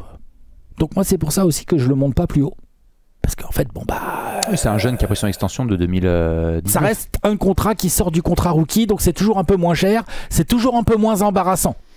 Et pour peu que Zion refasse un bout de saison comme il a fait l'année dernière, il est tradable direct si tu as besoin. Ou tu peux tout de suite te reprendre des espoirs et te dire... Il y a d'autres joueurs là que j'ai au-dessus où les espoirs, on commence à se dire, bon, on y croit de moins en moins, tu vois. C'est ça aussi. Plus que Zion. Je pense que Zion, il peut y avoir encore un bout de lumière, moi. Dans une autre équipe. Je te souhaite la lumière parce que moi, elle est bien faible. Hein. Je l'ai en 4, Zion Williamson, et malheureusement... tu l'as au même endroit, plus ou moins. Voilà, mais les chiffres parlent d'eux-mêmes, quoi. C'est-à-dire que là, il y a 6 matchs joués cette saison. Alors, 70 l'année dernière, c'est bien, mais avant 29, avant une saison pas jouée, et en fait... le nombre de matchs, c'est une catastrophe. En fait, là où aussi les contrats deviennent insupportables à devoir gérer, c'est quand t'as Alex Middleton en 4. Donc on a switché 4 et 5. Moi, là où Zion Williamson, par rapport à tout ce que tu dis, ça me rend ouf, mais évidemment on est dans le même range, c'est qu'en fait t'es menotté. Là on rentre dans le top 5, c'est quand les gens se sentent qu'ils sont vraiment menottés. J'ai parlé de boulet au pied avec Middleton, c'est quand t'es menotté en mode bon bah on est attaché à un espoir. Mais c'est ridicule de t'attacher à un espoir. On va en parler en 1 d'ailleurs, et en 2 et en 3. C'est compliqué parce que Zion, oui, tu peux te rattacher à la jeunesse. Oui, tu peux te rattacher à certains highlights et te dire, allez, pourquoi pas. Mais tout ce qu'on a aujourd'hui, c'est juste, bon, bah, s'il est là, profitons-en, jusqu'à ce que on ait une nouvelle breaking news de William Guerry et d'autres gars qui suivent les Pélicans et qui vont dire, désolé, Zion, à l'échauffement, c'est claqué, tête, épaule et genoux, pieds, et on va encore avoir un souci. Et là, par contre, je sais pas si tu as remarqué, mais il y a une petite différence avec tous les copains dont on a parlé, tout est garanti. Tout est garanti, Zion. Toutes les années, elles sont full garanties, avec des détails, avec des clauses tout à fait, mais jusqu'à la dernière, 45, ça c'est cadeau. Oui, mais dans les faits, si ça continue comme ça, ils vont pas le payer tout ça, vu qu'il y a des clauses. C'est ça que je veux dire, c'est du garanti. Avec des clauses, donc c'est du faussement garanti. Mais t'as même pas une espèce de player ou team option. Enfin bon, les player options, de toute façon, on sait que les mecs les prennent ou les utilisent dans les négos, donc c'est presque un piège. Tu pourrais même pas te rattacher à quoi que ce soit. Là, pour le coup, c'est vraiment cadeau. Et je suis désolé, en fait, les Pélicans aujourd'hui, tu as le contrat de Zion Williamson, tu es sur l'espoir d'avoir encore des saisons où il va être présent, mais je ne connais pas un seul fan de NBA ou un fan des Pélicans qui se dit pas Zion, s'il est sur le parquet, très bien, mais derrière la tête, tu te dis, je sais qu'il va y avoir une breaking news. Je sais qu'avec Zion Williamson, à un moment, il y a le corps qui va péter et ça va être comme ça. Je suis d'accord, c'est pour ça qu'il est dans notre top 5. Hein. Ouais, tout à fait. Donc, c'est ça. Zion 4ème. Middleton, tu l'as mis en 4. Ouais, je l'ai mis en 4, on en a déjà bien parlé, on a bien compris le délire. Le mec, pour moi, Doc Rivers ne doit pas le remettre titulaire quand il va revenir de blessure. S'il revient de blessure, parce que lui c'est pareil aussi, on a eu des communications un peu cheloues. Genre il revient, puis en fait il revient pas tout de suite, puis il va peut-être être là, puis en fait il est pas là. Genre Yanis doit en avoir à la casquette. Là, en 33, 10, 13, 6, à la casquette. Non mais tu vois, à faire le taf pour 3. Oui, Middleton vit et a eu son contrat sur. Il a fait des très belles perfs 2020, 2021. Tout il ça. aura son maillot retiré à Milwaukee, pas de problème. Hein. Voilà, mais là, son contrat est vraiment pas bon. J'ai pas pu le mettre sur mon podium, mais comme je l'ai dit, moi, il discutait vraiment sur mon podium. Voilà, j'ai fini par pas le mettre, on va dire. Moi, le podium, il était tellement clair. Bah, du coup, je suis curieux de voir si on a les mêmes joueurs déjà. Ouais, on a les mêmes joueurs, ouais. J'espère. C'est l'ordre en fait. Je pense qu'on en a 2 sur les mêmes. Non, on a les 3. Les 3. On a 3. Allez. Ok. Moi, je pense qu'on a 3-2-1, mais. À moins qu'il y ait un. Je pense qu'on a le 3-2-1. Ah ouais? Ouais, je pense qu'on a le même. J'espère. Kawhi pour moi en 3. T'as quoi toi? Kawhi Leonard en 3. Ah oui, ok. Non, bon, bah, on a sûrement le même podium. Je te laisse écrire. On a sûrement le même podium. Si tu mets pas le 1 qu'on a en 1 là. Mais si. Mon moment préféré de la vidéo. T'es caté. Oui, ça fait chier de le mettre là. Mais. Non, voilà. Comme Embiid en fait. Cas de figure similaire, je veux dire, dans le sens où joueur énorme, carrière de, enfin Kawhi plus grosse carrière qu'Embiid largement pour l'instant, rien à voir. Hein. Kawhi, il a peut-être jamais été MVP, mais il a fait d'autres trucs que Embiid aimerait bien faire. Hein, je te le dis moi. Genre des runs de playoff complets. C'était il y a longtemps. Le problème, c'est qu'on vit trop dans le passé. C'est il y a longtemps. Le seul truc, tu sais quoi? Kawhi était un client pour discuter avec le 2 et le 1. Moi, pourquoi je l'ai mis en entrée de podium? Parce que, bon, bon an, mal an, il reste que 2 ans derrière. Et c'est quand même Kawhi Leonard, c'est-à-dire que on l'a vu jongler entre les blessures et on l'a vu, par exemple, l'année dernière, très bonne saison régulière de Kawhi Leonard l'année dernière. 24 points, des très bons pourcentages et tout, mais blessure au mauvais moment, hein. Parce que du coup, voilà, il est blessé en play-off quand même, c'est quand même moche. Toujours. Quoi. Donc c'est chiant. Et surtout, même quand il était là, désolé, mais défensivement, on sent que là, le genou qui souffre, ça commence à se sentir.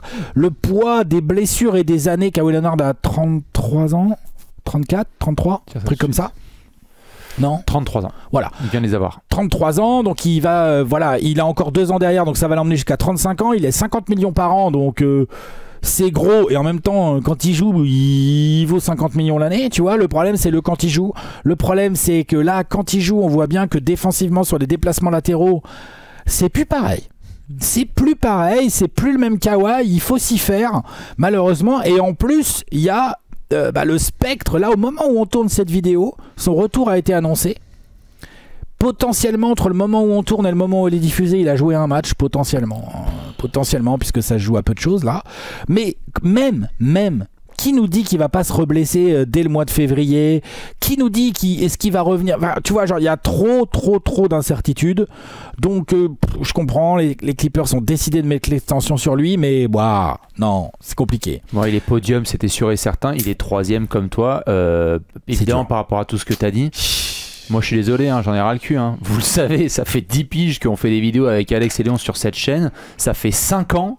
Ça fait 5 ans là qu'il n'y a pas 6 mois sans qu'on fasse une vidéo et Kawhi j'en ai ras le cul. Franchement, j'en peux plus. Je suis saoulé. Et là pareil, c'est garanti. Récemment, donc du coup depuis 2019, 57 matchs joués, 52 matchs joués, saison blanche, puis 52 matchs joués. L'année dernière 68. En effet, c'était bien. C'était bien. La régulière était bien. Ouais, c'était bien. Voilà. C'était bien pour des Clippers qui ont fait enfin, je veux dire, il n'était pas numéro 1 de l'Ouest en train de massacrer tout le monde. C'était pas le meilleur joueur de la planète, Kawhi Leonard. C'était bien, mais c'était pas. C'est ça. Il n'était pas en train de discuter avec Jokic, Shai. C'est pour ça qu'Embiid n'est pas dans le top 5 et que lui il y est. Luka, ouais, tout à fait. Moi, je suis saoulé aussi par le 32 piges. C'est qu'en fait. 33. Ouais, pardon, 33, et qu'en fait, on le voit, le mur. On voit le camion là qui arrive, là, comme dirait Simon, là, c'est bon, on le sait avec Kawhi. Donc je suis juste soufflé blasé, et quand je suis soufflé blasé, c'est podium. Ce qui nous mène au numéro 2, que je pense que tu peux écrire. C'était pas un beau projet là avec les deux là? Au moins, ce ne sont pas les Clippers qui ont donné cet affreux contrat à Paul George. Oui, parce que. Attends, oui, parce que. Au moins, ils n'ont pas celui-là, les Clippers. Eh oui. Non, pas oui. Faites gaffe à Eric Abadou, les gars. Désolé. Paul George numéro 2. C'est numéro 2. Et franchement, le numéro 1 était compliqué à aller chercher, mais tu sais qu'il a mis du sien quand même, Paul George. Hein. T'inquiète. Quand même. T'inquiète que t'as de la marge, Alex. Mais ouais, Paul George, bien sûr, ancien All-Star. Il sera pas All-Star cette année, a priori. Ouais, bah, j'ai bien dit ancien. Mais enfin, il était encore All-Star l'année dernière, si je dis pas de conneries, le Polo. Non ? Fais voir. Level, hein. Ouais, il l'est. Non, il l'est même. Joueur qui vieillit. Joueur qui est plus vieux que Kawhi. Ouais, lui, il va avoir 35 ans, lui, au mois de mai. Hein. Là, dans 4 mois. Tu penses, Alex, que c'est une bonne décision des Clippers de ne pas avoir mis 4 ans de folie à Paul George ? Je pense que de ne pas avoir donné 49 millions, plus 51, puis 51 millions 5, puis 54 millions, puis 56,6 millions en player option, ok, mais il aura 37 ans. Voire presque 38. Il y a un trade kicker de 15%, c'est-à-dire que si tu veux le trader, l'équipe d'en face devra accepter de payer 15% de plus. Hein, c'est pas gagné cette affaire. Pour les droits je le dis, donc longueur du contrat, c'est pas validé.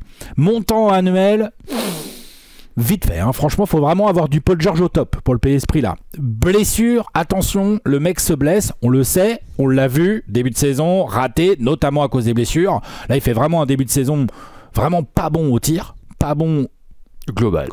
Oh, t'es dur. Non. Il fait des trucs en défense, il apporte quand même des choses. Impact de Paul George par rapport aux attentes. Mais non, c'est pas bien. Oui, voilà, c'est grave décevant. C'est grave décevant. Non, mais t'es pas bon partout. Bon, en défense, c'est Paul George quand même, quoi. Ça se voit d'ailleurs. Il apporte des choses, même en création, en handle et tout. Il apporte un peu de ce que Jimmy Butler faisait à l'époque, tu vois. Non, mais il apporte un peu. Le problème, c'est qu'il rentre pas de tir, le gars. Il rate même des layups. Enfin, bref. Donc, ça va pas. Je pense que au niveau mentalité aussi, Polo n'a pas forcément ce qu'il faut en lui pour booster les Clippers, n'importe quoi, les Sixers, dont le leader est censé être Joel Embiid, mais des fois on se demande, on dit est-ce que c'est pas Maxi, le mal alpha là-dedans et tout. C'est pas normal qu'on se pose cette question sans faire offense à Tyrese Maxey, ce n'est pas normal. Donc voilà, moi c'est pour ça que j'ai 2 becs des Sixers dans mon top 10. Ouais, désolé. Dans ton top 6? Dans mon top 6, oui, bien sûr. Mais voilà, Paul George en 2, t'es d'accord? T'as mis Paul George en 2 également. Oui, en fait le seul...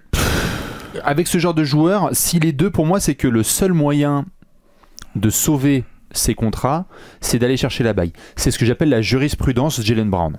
Jaylen Brown, il a signé une extension de contrat à Boston, historique. Le joueur le mieux payé de l'histoire de l'NBA. Tu sais, il a pris 300 millions, etc. Plus personne n'en parle parce que le mec, il a MVP des finales. Le seul moyen de fermer des gueules, c'est d'aller jusqu'au bout et de mettre la bagouze et d'être en parade. Towns aussi, alors tu le mets dans cette catégorie-là parce que tu l'as pas dans tes 10 du coup. Parce que Towns, si les Knicks se font fumer en demi de conf, on va dire.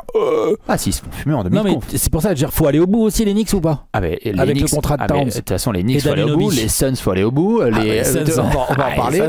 Non, mais il y a des équipes, les Sixers, faut aller au bout, exactement. Et donc, oui, évidemment qu'Anthony Towns est dans cette discussion. C'est pour ça, je te demande. Ah, mais bien sûr, il est dans cette discussion. Et plein d'autres sont dans cette discussion-là. Dès que tu prends un gros tarot, on a parlé de Franz Wagner, on va voir avec Orlando s'ils vont pouvoir aller assez loin et faire au moins une finale de conférence dans les années à venir, parce que Franz Wagner, il a pris le tarot qu'il faut. Mais donc, Paul George, s'il a envie qu'on ne parle plus jamais de ça, il n'y a que la bague qui nettoie tout. Personne ne débat du contrat de Jaylen Brown ou de Jason Tatum aujourd'hui, alors que c'est des mecs qui sont ultra payés. Regarde, de toute façon, c'est simple, c'est 2 des 5 meilleurs contrats de NBA. Là, en gros, il y a. Et puis Tatum, elle a pas kické. Il y a Brown et Tatum n'a pas kické. Donc là, t'as Jaylen Brown qui est ici et Tatum, il arrive. Mais regarde, s'il y avait. Je veux dire, si les Celtics n'avaient pas gagné le titre l'année dernière, mais Jaylen Brown, Alex, il serait dans nos 10. On dirait genre, ah bah super, allez, Jaylen Brown a 25 points, il est là, il est présent, il défend, et puis c'est en finale de conférence, patati patata. Personne n'en parle. Parce que il y a la bagouze et que tu as les perspectives de temps parce que Jaylen Brown il est encore jeune et que tu peux le développer. Il se blesse pas trop, il est présent, il donne des 2 côtés du terrain. Enfin, il y a la bagouze et il y a des raisons pour lesquelles il y a la bagouze. Donc il se comporte comme il faut. Donc sur tout ce qu'on vient de dire avec Paul George, t'as dit il est jeune, il se défend, pas Paul George. Il a la bagouze, pas Paul George. Il y a du potentiel et il écoute pas trop et c'est pas Paul George. Enfin voilà, genre il y a un moment t'es deuxième. Mais je pense que tout le monde a démarré cette vidéo en se disant eh ben on va taper dans le dos du cher Alexis Nator parce que mesdames et messieurs le pire contrat de la NBA actuelle et j'ai très hâte de croiser les jambes et que Alex nous parle de tout ça. C'est monsieur Bradley Beal. C'est monsieur Bradley Beal. Ah bah là c'est la timbale. C'est imbattable. C'est imbattable. Le seul truc, non, il n'y a pas de positif dans ce contrat. J'allais dire des conneries. Il n'y a rien. Non, il n'y a rien. Le mec, il a quoi? Le 5e? Ouais, c'est ça. Aujourd'hui, après, ça va bouger un peu les années prochaines. Je crois qu'il la prend la player option à 57 millions ou pas, Alex?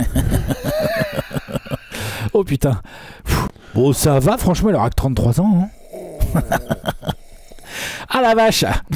Ah là là là là. Donc oui, bah c'est la plus grosse erreur des Suns depuis un long moment. Les Suns en ont fait des erreurs. Ils n'ont pas drafté Doncic, ils ont pris Ayton, tout ça, machin. Mais c'est une plus grosse erreur d'avoir pris le contrat de Bradley Beal.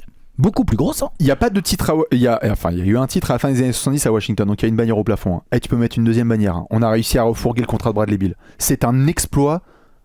Oui, en plus ils sont très bien démerdés parce qu'à l'époque c'était contre Chris Paul qu'ils ont refilé contre Jordan Poole et tout, des pics. Ils ont réussi leur coup, bien joué Washington, mal joué Phoenix, précipitation Matisse Bia. C'est un jeune propriétaire, il faut bien apprendre. Là, il apprend à la dure, à la très dure. T'es gentil. Hein. Bah, c'est vrai. Non, mais il apprend à la très dure. Le mec se précipite, il croit qu'il a tout compris, à tout, là, il croit qu'il est le plus fort. En fait, bah, il s'est fait niquer. Voilà, il s'est fait niquer, il a récupéré le pire contrat de la ligue. Pourquoi c'est le pire contrat de la ligue? Parce que là, cette année, il gagne 50 millions, c'est le 5e mec le plus payé cette année. L'année prochaine, il y a des mecs qui vont lui passer devant parce qu'il y a des mecs qui kickent leurs options et tout. Il va peut-être être top 20. L'année prochaine, il sera top. Il sera 10e. 10e quand même. Tu vois? Ouais, c'est ça, avec des mecs au cul. Il y a Tatum qui dépasse et voilà, Eddie. Bon, bref, il y en a. Ouais. Je crois qu'Yanis aussi est derrière lui cette année. Je crois qu'il gagne plus que Yanis cette année. Oui, bien sûr. Voilà. Et en 26-27, ça reste 9e. Hein, pour le moment. Ouais, non, mais c'est. Attends. Parce que le problème, c'est ça. C'est que tu te dis, ça serait un contrat vraiment court, à la limite, j'en serais peut-être pas là. Mais là, il reste 2 putains d'années derrière. Il y en a pour 110 millions derrière, garanti. Hein, parce que l'autre, il y a une player option, voilà, il va la prendre. C'est garanti. Il y a un trade kicker de 15% et une no trade clause. C'est-à-dire que même dans le cas où tu es le management de Phoenix, c'est évident que Bradley Beal est un boulet, que ça ne fit pas bien, c'est pas le gars qu'il faut autour de Booker et KD. Déjà, le duo Booker-KD a ses défauts de ouf et tout, mais ça, on peut en parler. Mais je veux dire, il faut quand même beaucoup plus le taf quand ils sont là sur le terrain que Bradley Beal. Bradley Beal, franchement, le taf, c'est aussi parce qu'il a été rétrogradé en 3e option, machin. Enfin, bref, il ne fit pas. Physiquement, techniquement, mentalement, il n'y a rien qui fit. Genre, il pourrait se reconvertir dans une forme de rôle qui pourrait aller, mais il le fait même pas. Hein. Ouais, mais même il a pas les. Enfin, je veux dire, c'est dommage de Bradley Beal. À l'époque, Wizards, il était trop payé et tout, mais au moins, il avait le lead, il avait le ballon plus dans les mains, il créait, il pouvait beaucoup plus se lâcher vers le cercle. Je veux dire, là. C'est pas ce qu'on veut de lui à Phoenix. T'as déjà Booker, t'as déjà KD. C'est pas du tout ce profil-là que tu veux. Genre, limite, à ce prix-là, on serait en train de payer Anunoby. Limite, je préférerais, quoi. Ouais, c'est ça que je veux dire, quoi. Alors que, évidemment, intrinsèquement parlant, d'un point de vue technique, Anunoby est un joueur inférieur à Bradley Beal. Je veux dire, un handle, shoot, machin, toi, évidemment. C'est ça le problème. C'est l'erreur, elle est dans le trade. L'erreur, elle est d'avoir accepté un contrat qui, à Phoenix, devient le pire contrat de la ligue. Ailleurs, je sais pas. Mais là, il y a vraiment un problème. C'est qu'on voit bien que Phoenix est bloqué à cause de ce contrat. On parlait, il y a pas si longtemps encore, là, dans un apéro, on parlait du manque de flexibilité de Phoenix. On dit, ouais, on peut essayer de trader Grayson Allen, Nurkic. On n'ose même pas parler du trade d'un éventuel Bill parce que c'est ce qu'il faudrait faire. Mais là, c'est clairement impossible. Personne. Puisque même si tu arrives à faire avaler la salade à quelqu'un, il y a Bradley Beal qui peut dire, non, je veux pas y aller. Et t'es niqué. Tu peux rien faire.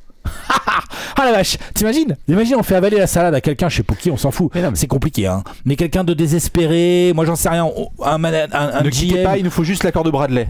Voilà, c'est ça. Le problème, c'est que là, t'es obligé de le. Tu peux pas, le mec il fait ce qu'il veut. C'est lui le patron. C'est pas possible, c'est un contrat catastrophique. C'est qui est en train de ruiner les Suns. Qui est en train de ruiner les Suns. Enfin, ruiner, pas financièrement, ce qui s'en fout, Ishbia, mais ruiner sportivement. Sportivement, exactement. Bradley Beal, en vrai, on peut refaire la vidéo dans un an que j'ai déjà mon 1. Ouais. Potentiellement, oui. Sauf s'il y a un truc qui se passe. Oui, ou alors. Je te jure que c'est la seule option, Alex. Non, oui. Je te jure. Vous pouvez pas. Là, on vient de voir des rumeurs avec les histoires. Il continue comme ça. Oui, tout à fait. Mais c'est le seul avec cette production. Le problème, c'est la no trade clause. Non, il produit autant que Paul George. Oui, mais avec cette production et avec cet impact-là réel, c'est-à-dire que les statistiques, c'est une chose, mais l'impact réel aussi. Statistique, elle est pas si mauvaise. Enfin, je parle d'impact réel. Et tout, quoi. Je parle d'impact réel. Voilà, là, on est d'accord.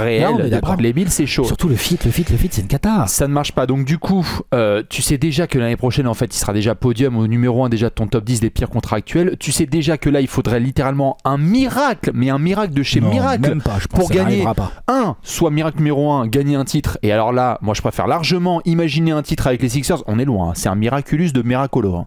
Mais mais je suis déjà un petit peu plus loin avec Philly qu'avec les Suns, mais vraiment un petit peu plus loin, tu vois. Ouais, peut-être un peu plus. Et même si tu veux imaginer un transfert, personne ne pourra reprendre la salade. Et t'es même pas dans un contexte d'équipe où tu peux attacher des pics avec, puisque tu n'as pas de flexibilité. Ou un jeune à fort potentiel, même parce que tu peux pas agréger. Rien. Tu peux rien faire. Tu dois juste bouffer du Bradley Beal. Franchement, c'est historique. C'est historique ce qu'il a réussi à faire. L'agent de Bradley Beal. Je veux un documentaire Netflix sur lui. Non, c'est même pas l'agent, c'est surtout les Wizards. L'agent, lui, il a eu le contrat au niveau des Wizards.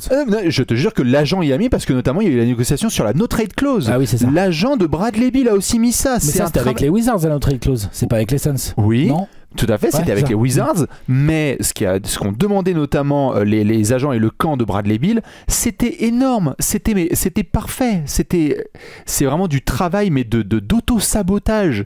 Je veux dire, eux aussi, hein, ils ont foutu Bradley Beal dans une sauce, hein, parce que t'as des joueurs qui s'en sortent très très bien alors qu'ils ont pris d'autres contrats. Hein. Mais là, il s'est tiré une balle en pleine tête. Bradley Beal, il prend des sous, par contre, il est dans une impasse. Ah, mais c'est extraordinaire. T'as même pas de scénario en fait. Non. C'est pour ça qu'il est numéro 1. C'est parce qu'en fait, il n'y a pas de scénar. Il n'y a pas de scénar où les Suns peuvent le trader alors que c'est le truc à faire. Pour eux. Et c'est le truc dont ils ont besoin. Quitte à avoir, tu sais quoi, que 2 joueurs pas terribles en face, on s'en fout. Ouais. Et ça pète ta timeline, quoi. C'est-à-dire qu'en plus, t'as envie de gagner maintenant et c'est pas que t'as envie, c'est que t'as pas le choix. KD a 36 ans. Il y a un scénar dans très grosse erreur de Matisse Biak à forcer la main sur ce trade. Et c'est une énorme erreur. On en a parlé là récemment, je sais plus dans quelle vidéo, je crois que c'était les actus. Il y a un scénario dans lequel soit un Devin Booker ou un Kevin Durant sur les 18 prochains mois bouge, et ça sera de la faute de ce trade. Il y aura pas de la faute de Bradley Beal en lui-même. Il y aura dit de ce trade. Et d'ailleurs, il y aura des éléments. Ce sera pas que ce trade, mais un des premiers éléments dont on parlera, c'est mais on pouvait rien faire. On avait Bradley Beal qui nous bloquait tout. Ouais, fallait jamais trader. C'était une énorme erreur. Et Washington, franchement, les Wizards, je te jure, bannière au plafond. Bien joué. Bannière au plafond. T'es libre comme l'air. Ouais. Et puis derrière, c'est ce qui rappelle aussi quelque chose. Bien sûr. Et c'est ce qui rappelle aussi l'importance d'avoir la liberté, quoi. Pas avoir les menottes. Parce que là, les contrats, plus on a monté dans la vidéo, plus t'as l'impression d'être menotté, quoi. Ouais. La et là, Phoenix, vous êtes. Il y a la no trade clause qui pèse lourd, et il y a le côté genre quelle erreur monumentale des Suns. C'est-à-dire que les Sixers. Il pue le contrat de Paul George. Il pue, il est trop long. Paul George, c'est rare. On se demande bien s'il va retrouver le niveau qu'il a eu il y a 2 ans, ou des genres de choses comme ça. Mais par contre, on peut comprendre un peu All-Star, hein. Et puis surtout, on peut comprendre, genre ils sont là, ils se sont dit, il nous faut une pièce dans l'aile, plus fort que Tobias Harris, entre Maxi, Embiid. Enfin, tu vois, on comprend le raisonnement. Mais là, les Suns, genre, on comprend pas le raisonnement.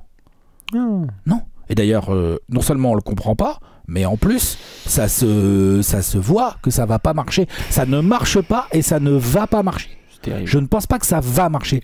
Même si tu vois, tu n'arrives pas à trader Bradley Beal, mais tu arrives à trader Grayson Allen et ou Nurkic pour un pivot différent de Nurkic, c'est-à-dire un gars plus rim runner, tu vois, je sais pas qui, mais à voir, c'est possible. Enfin, j'en sais rien. Il y a eu des même ça, le fait qu'en fait tu vas avoir Bradley Beal, tu vas toujours continuer avec tes problèmes d'animation, de joueurs avec le même profil. Enfin, l'enfer. L'enfer sur Terre, c'est le numéro 1. Je pense que la plupart ont écrit Bradley Beal en 1 et après on va essayer de voir quel était le classement. On va montrer le gros tableau. Ouais. Le gros tableau avec mon cher Léonce qui donc montre le top 10 des pires contrats actuels en NBA. N'hésitez pas à envoyer des jolis messages à Alexinator et aux fans des Suns qui sont ravis d'avoir Bradley Beal en 1. Il n'y en a pas souvent des comme ça, mais top 10 actuel, pas de débat sur le numéro 1. Non. Pas de débat sur le numéro 1. Non, il n'y a pas de débat. Pas aujourd'hui en tout cas. Pas de débat sur le numéro 1. Ce qui est sûr en tout cas comme débat, c'est que n'hésitez pas dans les commentaires à dire ce que vous pensez sur tout ce qu'on a pu discuter. Joel Embiid, Anthony Towns, moi sur Rudy Gobert, d'autres éléments évidemment. Balancez vos suggestions de top 10. Nous on se retrouvera lundi prochain pour d'autres petits top 10. Petit top 10 sympathique lundi prochain. On sera sur de la séquence all time. On vous fait des gros bisous. Excellente semaine à toutes et à tous et à bientôt. Ciao. Ciao.